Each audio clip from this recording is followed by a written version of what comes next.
Marilah kita berdoa. Kasih karunia dan damai sejahtera bagimu dari Allah Bapa kita dan Kristus Yesus menyertai kamu. Amin.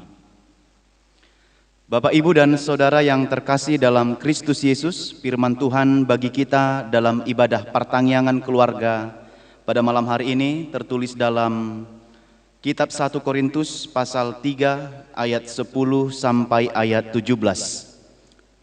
Demikian. Sesuai dengan kasih karunia Allah yang dianugerahkan kepadaku, aku sebagai seorang ahli bangunan yang cakap telah meletakkan dasar dan orang lain membangun terus di atasnya.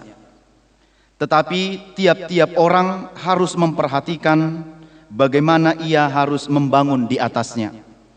Karena tidak ada seorang pun yang dapat meletakkan dasar lain daripada dasar yang telah diletakkan, yaitu Yesus Kristus. Entahkah orang membangun di atas dasar ini dengan emas, perak, batu permata, kayu, rumput kering, atau jerami, sekali kelak pekerjaan masing-masing orang akan nampak. Karena hari Tuhan akan menyatakannya, sebab ia akan nampak dengan api, dan bagaimana pekerjaan masing-masing orang akan diuji oleh api itu. Jika pekerjaan yang dibangun seseorang tahan uji, ia akan mendapat upah. Jika pekerjaannya terbakar, ia akan menderita kerugian, tetapi ia sendiri akan diselamatkan, tetapi seperti dari dalam api. Tidak tahukah kamu bahwa kamu adalah bait Allah dan bahwa Roh Allah diam di dalam kamu? Jika ada orang yang membinasakan bait Allah, maka Allah akan membinasakan dia. Sebab bait Allah adalah kudus, dan bait Allah itu ialah kamu. Demikian firman Tuhan. Bapak, Ibu, dan Saudara yang terkasih dalam Kristus Yesus, ada satu ungkapan dalam bahasa Batak, salamat dasor sega luhutan. Artinya adalah jika kita salah meletakkan dasar, meletakkan landasan dalam hal apapun itu di kehidupan kita, maka ini akan dapat merusak totalitas atau semua hal yang kita bangun atau semua hal yang kita lakukan itu, jika fondasinya, jika dasarnya, jika landasannya salah.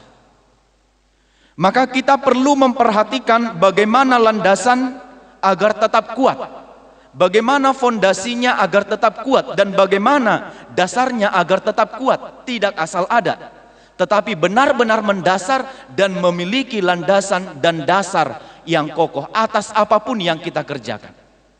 Demikian halnya ketika kita membangun sesuatu, atau kita katakanlah dalam istilah ini membangun satu rumah. Tentu hal yang paling perlu diperhatikan adalah bagaimana meletakkan dasar atau meletakkan fondasi agar bangunan itu terjamin, agar bangunan itu kokoh dan boleh bertahan lama.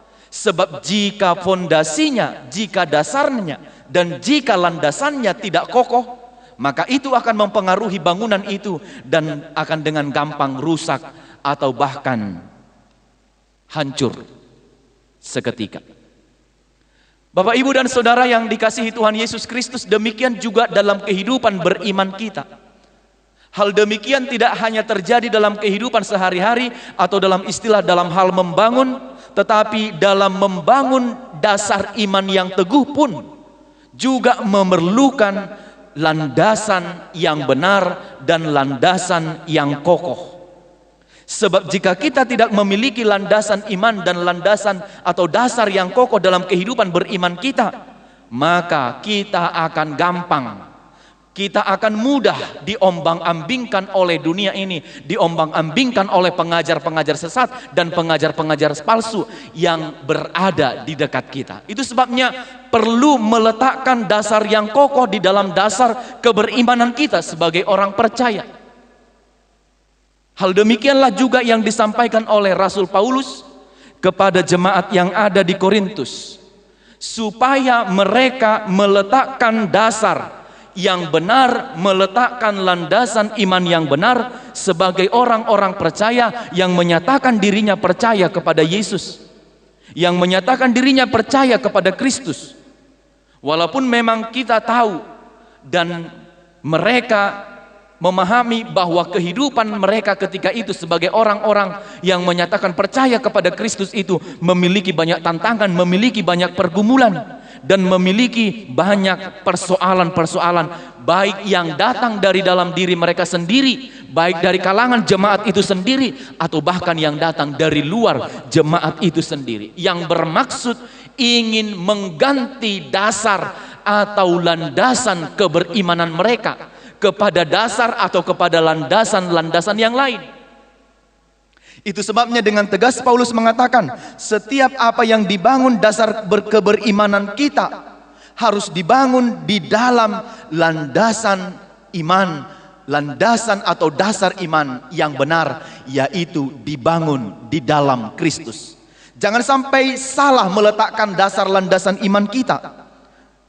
Sebab Paulus melihat banyak pengajar-pengajar palsu, banyak nabi-nabi palsu yang ketika itu banyak di antara jemaat yang hendak menggantikan dasar keberimanan orang-orang percaya. Banyak pengajar-pengajar sesat, banyak pemberita-pemberita bohong, pemberita-pemberita palsu, pemberita-pemberita hoax yang ingin menggantikan landasan atau dasar keberimanan mereka dari dasar keberimanan kepada Yesus kepada dasar hikmat-hikmat dunia ini, kepada pengetahuan-pengetahuan dan logika manusia. Padahal dengan jelas kita tahu bahwa setiap pengetahuan apapun yang dimiliki oleh manusia itu berasal dari Tuhan. Karena itu tidak mungkin kita meletakkan dasar keberimanan kita kepada itu selain kepada Kristus yang memberikan hikmat itu, yang memberikan pengertian itu, yang memberikan logika itu, dan yang memberikan segala apa yang perlu bagi kita. Itu sebabnya Paulus dengan tegas mengatakan setiap orang harus meletakkan dasar keberimanannya yaitu kepada Kristus. Jadi tidak boleh dibiarkan pengajar-pengajar sesat itu masuk kepada jemaat itu, mempengaruhi imannya, mempengaruhi kepercayaannya, dan akhirnya meninggalkan Kristus. Tidak. Paulus dengan jeli dan dengan sangat hati-hati melihat kondisi ini, maka dengan firman ini dia menegaskan setiap jemaat itu harus menunjukkan kedewasaan imannya. Jika ada seseorang yang menyatakan dirinya percaya kepada Kristus, harus meletakkan landasan imannya di dalam Kristus. Tidak ada landasan lain selain daripada Yesus Kristus. Tidak ada meletakkan landasan imannya kepada hikmat, kepada pengetahuan, atau bahkan kepada kekuatan-kekuatan dunia ini. Hal itu pun tidak akan mampu menjadi landasan iman percaya kita kepada Kristus. Tetapi kita sekali lagi harus harus meletakkan dasar iman kita di dalam Kristus yang kita percaya itu. Di dalam firman-Nya kita dapat membangun fondasi iman yang kokoh. Di dalam firman Tuhan saja kita dapat membangun fondasi iman yang kokoh. Di luar daripada itu kita tidak dapat membangun fondasi iman yang kokoh, Bapak Ibu. Karena itu Paulus menggambarkan seperti membangun dasar iman itu seperti seorang tukang bangunan yang sedang membangun sebuah bangunan.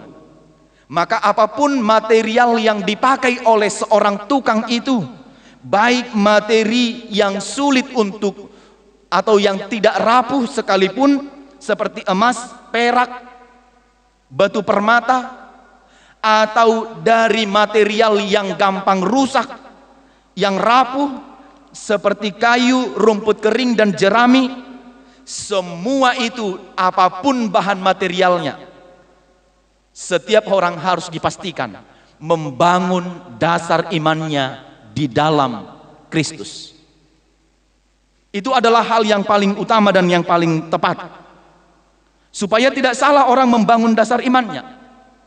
Kalau orang salah membangun dasar imannya di dalam Kristus, maka inilah nanti orang-orang yang dengan gampang melepaskan iman percayanya, meninggalkan Kristus dalam hidupnya hanya karena persoalan sekecil apapun. Dia tidak akan mampu menghadapinya. Karena apa? Karena landasan imannya tidak kokoh di dalam Kristus. Dia akan gampang dan dengan mudah menuduh, gak ada Kristus itu. Dia tidak memiliki kekuatan dan dia tidak memiliki hal apapun. Kalau benar-benar dia memiliki kekuatan, maka dia tidak akan membiarkan kita sengsara, menderita, bergumul dan lain sebagainya. Mungkin itu akan dikatakan oleh orang-orang yang tidak meletakkan dasar imannya kokoh di dalam Kristus. Tetapi setiap orang yang meletakkan dasar imannya di dalam Kristus, baik karena pergumulan yang terjadi yang dihadapi dalam kehidupannya, dia akan tetap berpengharapan bahwa Kristus memiliki kekuatan dan mampu menolongnya di dalam kehidupannya. Itulah perbedaannya Bapak Ibu Amanginang dan saudara yang dikasihi Tuhan Yesus Kristus, antara orang yang membangun dasar imannya di dalam Kristus dengan orang yang tidak membangun dasar imannya di dalam Kristus. Maka sekali lagi, kalau kita sudah memiliki dasar iman yang kokoh di dalam Kristus itu, maka selanjutnya tugas kita adalah melakukan pemberitaan atas nama Kristus. Jadi ketika tugas dan tanggung jawab itu diberikan kepada kita sebagai pemberita, maka lakukanlah tugas pemberitaan itu, lakukanlah pemberitaan itu dengan sungguh-sungguh. Jangan dengan kualitas yang rendah, jangan dengan sikap yang malas, jangan dengan bertujuan untuk mencari kehormatan atau mencari untung atau mencari materi di dalamnya. Tidak. Tetapi lakukanlah semua itu di dalam ketulusan hati, di dalam kesungguhan kepada Kristus. Milikilah sikap yang rendah hati di dalam Kristus untuk melakukan tugas pemberitaan itu. Jika kita sebagai majelis Parhalado misalnya, kita melakukan tugas pelayanan kita dengan sungguh-sungguh tanpa diukur dengan materi-materi, kita mampu melakukannya dengan luar biasa. Sebagai jemaat juga, jangan hanya disibukkan dengan pekerjaan-pekerjaan sehingga kita tidak sempat untuk mendengar pemberitaan firman Tuhan, sibuk dengan hal-hal duniawi, sibuk berlibur, sibuk memikirkan hal-hal lain, sementara tidak pernah sibuk memikirkan kehidupan, imannya dan kepercayaan. Sekali lagi Bapak Ibu, kelak Tuhan akan menguji kita. Apakah selama ini pemberitaan kita, iman kita murni di hadapan Tuhan atau tidak? Atau kita hanya marsipaula-ula, hanya nampak begitu-begitu saja dan tidak mengalami pertumbuhan sedikit pun dalam kehidupan beriman kita? Maka kelak kita akan diuji apakah demikian atau tidak. Karena itu Bapak Ibu, selanjutnya Paulus mengingatkan bahwa setiap orang akan mempertanggungjawabkan apa yang dia lakukan selama dia di dunia ini kelak, termasuk terhadap gerejanya. Jadi walaupun kita bertemu dengan banyak tantangan, banyak pergumulan, dengan banyak kesulitan dalam kehidupan kita, namun sekali lagi letakkan dasar imanmu kepada landasan yang benar, yaitu kepada Yesus Kristus itu sendiri. Yesus yang adalah kepala gereja, yang jika ada orang berencana hendak merusak atau melakukan hal yang tidak baik dalam persekutuan atau terhadap gerejanya, maka Allah akan menegurnya dan yang bersangkutan itu akan menerima hukuman sesuai dengan perbuatannya. Setiap orang yang harusnya kita menyadari bahwa tubuh kita ini adalah bait Allah dan roh Allah berdiam di dalam kita. Oleh karena itu tugas kita adalah memberitakan berita kesukaan, berita sukacita, kabar baik bagi orang lain, bukan berita-berita bohong atau yang menyesatkan iman orang lain. Itu tugas kita sebagai orang-orang percaya.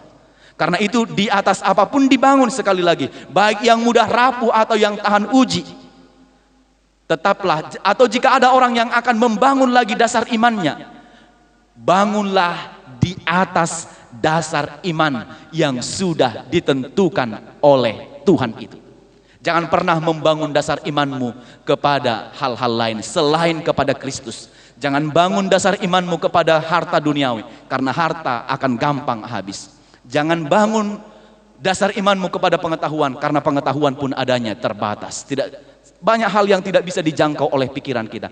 Jangan meletakkan dasar imanmu kepada kekuatanmu karena engkau masih sehat, karena engkau masih memiliki kekuatan. Tidak, besok kekuatan itu akan berakhir. Lalu bagaimanakah imanmu? Tapi letakkan kepada Kristus yang adalah dasar iman kita yang teguh.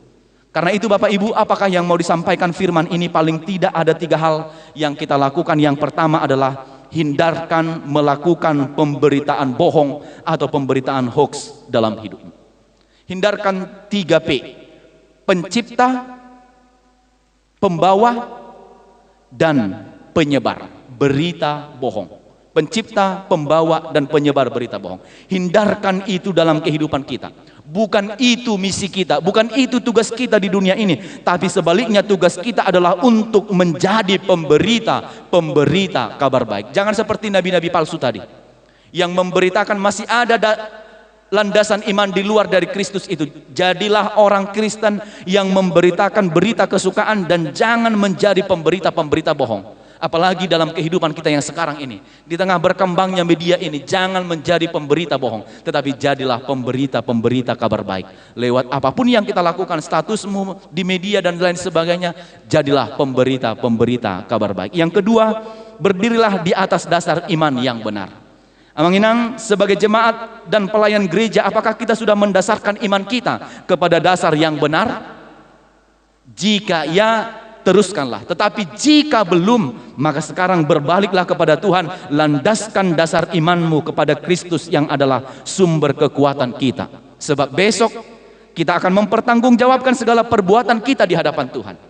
Yang kita katakan seolah-olah kita mendasarkannya pada Kristus, padahal tidak, padahal kepada kekuatan dunia ini, maka kelak besok kita akan mempertanggungjawabkan setiap apa yang kita lakukan di hadapan Tuhan. Apakah kita melakukan kebenaran atau tidak? Apakah kita tahan uji atau tidak? Apakah kita melakukan firman Tuhan atau tidak? Apakah kita hanya sungguh berpura-pura atau tidak? Besok kita setiap pribadi akan mempertanggungjawabkan itu. Maka mintalah pimpinan roh Tuhan, agar roh Tuhan memimpin kita lepas dari kegelapan dunia ini dan dituntun berperilaku memperbaharui kehidupan spiritualitas kita lebih baik lagi di hadapan Tuhan. Yang ketiga dan yang terakhir, perbaharuilah kehidupan spiritualitas kita. Amang Inang, yang terakhir, mengapa dalam kehidupan yang terakhir ini banyak orang yang sekarang ini tidak merindukan persekutuan di gereja? Atau bahkan banyak orang yang tidak merindukan persekutuan di pertangyangan, di keluarga, di persekutuan kategorial lainnya. Padahal semuanya sudah dibagi, acaranya sudah ada di rumah, tapi untuk melakukannya seolah-olah enggan atau tidak peduli begitu. Kenapa? Harusnya kan saya mau katakan, semakin lama kita menjadi pengikut Kristus, bukankah iman kita seharusnya semakin lebih dewasa dan semakin lebih teguh atau semakin lebih kuat? Tetapi kenyataannya tidak selalu demikian. Banyak yang ternyata sudah lama menjadi orang percaya dan Kristen pun masih bersifat kekanak-kanakan. Terbukti dari apa? Ketika dia menghadapi persoalan atau ketika dia menghadapi sesuatu masalah. Ada orang yang gampang dengan putus asa, bersungut-sungut, mudah mengambek, mudah menuduh. Atau ada orang yang ketika menghadapi persoalan itu tidak mampu dalam dirinya, lalu dia bunuh diri. Atau menyelesaikan hidupnya dengan cara minum racun dan lain sebagainya, menggantung diri. Nah, orang yang seperti inilah yang tidak meletakkan dasar imannya kepada dasar iman yang teguh kepada Kristus. Jadi selama ini apa yang dia lakukan, apa yang dia dengar, dan apa yang dia lihat dari firman itu, dan apa yang dia alami, tidak sungguh-sungguh mengakar di dalam hatinya. Kenapa saya katakan demikian? Karena ketika persoalan itu datang, ternyata dia dengan gampang jatuh dan tidak kuat dan kokoh di dalam dasar iman yang teguh kepada Kristus. Setiap orang yang menyatakan membangun dasar imannya kepada Kristus, maka dia akan teguh sekuat apapun pergumulan itu datang melampaui kehidupannya.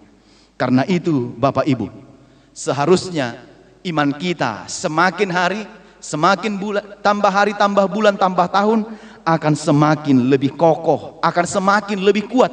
Tidak begitu-begitu saja dari hari ke hari, dari bulan ke bulan, dan dari tahun ke tahun. Atau bahkan masih ada yang semakin merosot. Karena apa? Kehidupan keberimanannya tidak dipupuk dan dipelihara. Sekali lagi akhirnya saya katakan, semakin lama harusnya kita sebagai orang percaya harus semakin sama seperti Kristus. Harus semakin sama seperti Kristus. Maka semakin dewasalah dan semakin bertumbuhlah di dalam iman kepercayaan yang benar kepada Kristus. Tetap bangun dasar imanmu yang kokoh kepadanya, sebesar apapun, sebanyak apapun, dan sekuat apapun pergumulan atau tantangan masalah kehidupan dalam kehidupan kita, tetap dasarkan kepada pengharapan kepada Yesus, bahwa Yesus mampu menolong kita dalam setiap apapun yang kita hadapi. Amin. Kita berdoa. Bapa di sorga, kami bersyukur dan berterima kasih menerima firman-Mu pada malam hari ini dalam ibadah pertangyangan keluarga. Kami mohon kepadamu kiranya Engkau menguatkan kami, supaya kami dapat membangun dasar iman kami yang kokoh, yang teguh, yang kuat hanya kepada Tuhan Yesus Kristus saja. Bukan pada kekuatan-kekuatan dunia ini, atau mengandalkan kekuatan-kekuatan yang ada pada diri kami, atau pengetahuan kami, sebab itu adalah terbatas adanya. Biarlah kami dengan sepenuh hati mengandalkan dasar iman kami hanya kepada Engkau yang kami percayai sebagai sumber kekuatan kami dan yang memberikan segala yang terbaik dalam kehidupan kami. Berkatilah kami agar mampu melakukannya dan melakukan firman-Mu ini dalam kehidupan kami setiap hari. Berkati jemaat-Mu yang beribadah dalam persekutuan pertanggangan keluarga malam hari ini, di rumah mereka masing-masing. Biarlah tangan kasih setia Tuhan, penyertaan-Mu tetap melindungi dan menaungi kehidupan mereka, agar Engkau tetap mengasihi dan memberikan segala apa yang diperlukan oleh umat-Mu dalam kehidupan setiap hari, begitu juga dalam kehidupan spiritualitasnya. Bapa, tolonglah umat-Mu agar tetap berpendirian pada iman yang teguh dan kokoh hanya kepadamu saja. Berkati kami, berkati bangsa kami yang tengah dalam pergumulan karena pandemi ini juga. Kami mohon kasih setia Tuhan tetap melindungi kami dan menjauhkan kami dari segala macam penyakit akibat yang terjadi karena pandemi yang sekarang ini. Biarlah kami tetap patuh pada protokol yang diaturkan oleh pemerintah kami, agar kami tetap terjaga dalam kesehatan kami. Dalam Yesus kami berdoa dan bersyukur kepadamu. Amin.